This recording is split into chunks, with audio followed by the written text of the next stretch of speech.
안녕하세요. 돌쇠뉴스 시작합니다. 오늘 중앙일보 일본판 기사인데요. 제목은 위안부 판결의 당혹, 바뀐 문 대통령 태도에 일본이 당황입니다. 문 대통령이 신년 기자회견에서 법원 판결에 대해 당혹스러웠다라며 한일 관계 문제를 정치적으로 풀어야 한다는 다소 전향된 모습을 보였는데요. 이에 대한 외교 당국자들의 반응을 보도한 기사군요. 내용과 반응 보겠습니다.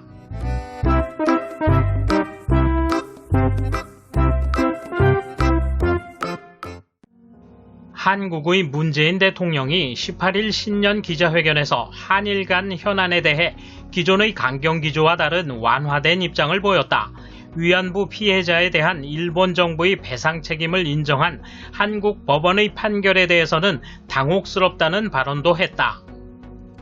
또 일본 정부의 위안부 피해자의 위자료 지불을 명한 최근 법원 판결에 대해서 2015년 한일 정부 간의 위안부 합의가 양국 정부 간 공식적인 합의였다는 사실을 인정한다며 그 토대 위에서 피해자도 동의하는 해법을 한일 간에 협의할 것이라고 밝혔다.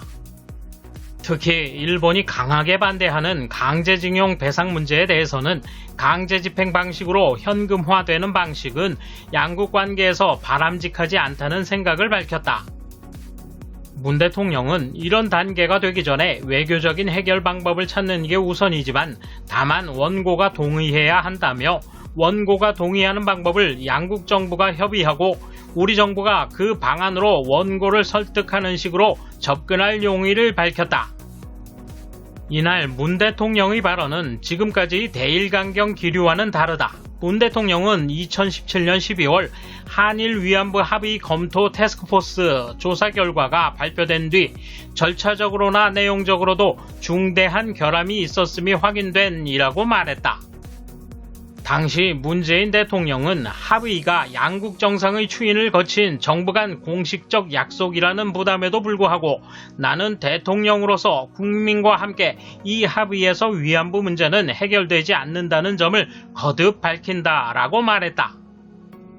일본이 10억엔을 출연해 화해치유재단을 설립한 것에 대해서도 피해자를 배제하고 한일 정부가 서로 요구 조건을 주고받는 방식으로 문제를 해결하려 한 것은 명백한 잘못이라는 인식 아래 2018년 재단을 해산하는 결정을 내렸다. 특히 문 대통령이 이날 밝힌 입장은 대일 메시지라는 해석이 나온다. 일본 기업 자산의 강제적 현금화는 일본 정부가 한일 관계 해체의 마지노선으로 삼는 사안이다.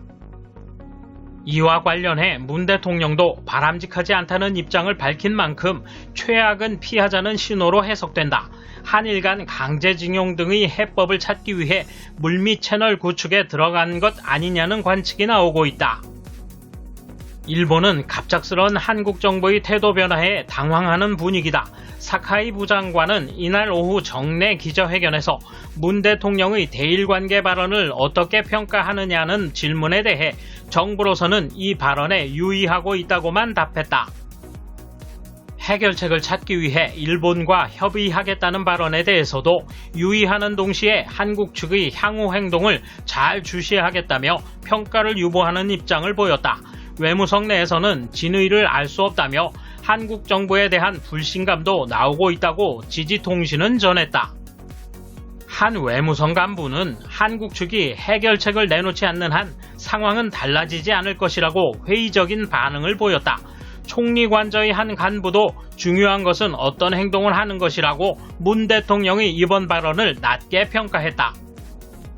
교도통신은 강제노역 문제에 사법 판단을 존중하는 원칙을 내세우던 자세를 보이다가 일본 정부가 더욱 반발하는 위안부 소송 판결이 나오면서 대립 격화를 피하려고 자산 매각의 회피책을 모색하고 있을 가능성이 있다고 보도했다. 다만 강제집행 방식의 현금화를 피할 수 있는 묘수가 있을지는 미지수다. 강제징용 사안은 이미 대법원 확정 판결이 난 만큼 돌이킬 수 없기 때문이다. 한국 법조계에서는 원고가 소송을 취하하지 않는 이상 현금화 절차가 진행될 수밖에 없다는 의견이 나오고 있다. 요미우리 신문도 한국 정부가 현금화를 피하고 싶다는 의견을 밝힌 것은 처음이라고 평가하면서도 한국 정부가 일본과 원고 양측이 받아들일 수 있는 방안을 제시할 수 있을지는 미지수라고 전했다. 이에 대한 일본 네티즌 반응 보실까요? 반일 적폐 청산 아래 거듭되는 불합리한 배상명령 판결, 문 대통령은 판결에 당혹스럽다거나 현금화는 바람직하지 않다거나 마치 남의 일처럼 거짓말한다. 일본은 더 침착해야 한다. 한 번의 합의로 해결할 수 없다는 말은 지어지지 않는다. 일본 입장에서 외교적 해결은 있을 수 없다. 당장 강력한 대항 조치로 한번 나라를 호되게 혼내야 한다고 생각한다. 기른 부모가 자아가 싹튼 반항기 아이에게 사랑의 매를 휘두르도록. 뭐가 당황이야. 일본으로서는 배상을 받아들일 수 없다는 점을 관철시키면 된다. 상대가 부드러운 태도를 보이는 것은 이쪽에서 양보해 주길 바라기 때문이다. 매번 그러고 있는 거잖아.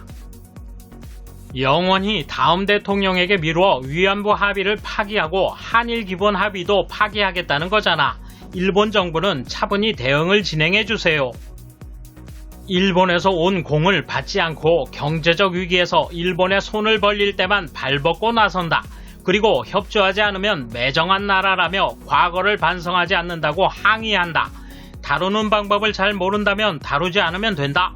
그리고 시야를 넓히고 대체품을 찾는 게 가장 현명한 것 같다. 일본이 당황할 필요는 전혀 없습니다. 지금까지 한국의 연행을 보면 믿을 수 있는지 알 수 있을 것입니다. 행동은 아무것도 안 하면서 위안부 동상을 세계 각지에 짓고 징용 판결에 국제법 위반 시정을 요구해도 아무것도 하지 않습니다. 입으로만 뭐든지 말만 하고 행동으로 아무것도 하지 않는 상대와 미래지향이란 있을 수 없습니다. 할 수 있는 건 단교뿐. 일본은 의연하게 시정을 요구하고 하지 않을 경우 제재해야 합니다. 세계에 알립시다. 왜 당황하지? 한국이 잘하는 매번 익숙한 전술이죠. 그렇게 일본을 다뤄왔죠. 이번만큼은 절대 부드럽게 해서는 안 됩니다. 이토록 한국에서 고개 숙여도 조건 제시가 없으면 절대 양보해서는 안 됩니다. 당황스럽거나 그렇지는 않네. 국제법에 따라 일본은 아무런 대응도 하지 않는다. 이런 판결에 맞춰 움직이지는 않을 것이며 원리 원칙에서 1mm도 움직이지 않을 것이라는 게 우리를 위해 좋다. 문재인의 강경한 태도가 바뀌었다고 해서 놀랄 일은 아니다. 어제 발언이 정상적인 것이어서 여태까지가 이상했을 뿐이야. 그러나 그 언급이 부드러운 이미지를 주었을지 모르지만 구체적으로 어떻게 해결할지 보여주지 않고 있다. 한일 관계를 해결해야 한다라고 말하는 것의 요점은 변하지 않았다는 것이다. 까불지 마. 이건 한국 국내 문제에서 한국이 해결해야 할 일이라고 강력히 말하고 싶다. 당황스럽지 않아요. 그의 멘트를 일일이 분석할 수도 없어요. 한국 쪽에서 해결해도 아무런 리액션도 하지 않을 겁니다. 단 압류나 자산의 현금화를 하면 즉시 제재를 발동할 것입니다. 돌쇠 한마디. 방역 실패와 올림픽 문제로 위기에 몰린 스가 정부. 문 대통령의 전향적 태도 전략은 부담스러운 한방일 뿐이죠. 감사합니다. 돌쇠 물러갑니다. 이번 소식은 여기까지입니다. 시청해주셔서 감사합니다. 돌쇠처럼 우직하게, 마님처럼 화끈하게